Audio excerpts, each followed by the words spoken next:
چی غریب دانی ما معنای او را میکنه که اتا و چای ما ایمو بذارن ما ایو بذاریم کی را نمیفوره مرا نمیفوره که در پیش سیمیه خودم باشم در پیش اویلای خودم باشم در پیش یور رفیق خود دوستای خودم باشم همه ما نمیفوره نکی این غریبی آمدن ما یک سبب داره سبب امیرم زندگی سطح زندگی ما خوب کردن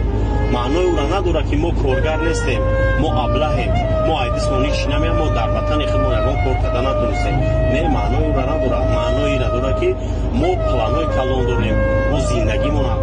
سطح بلندتر در بودنیم با همون خاطر ما آمدگیم راههای دروز رفتیم در ملک بیگانه 7-8 هزار کیلومتر خانه دوریم من ایره دل شیرونه میگم کدومه که غریبه میفهمه گپوی نداره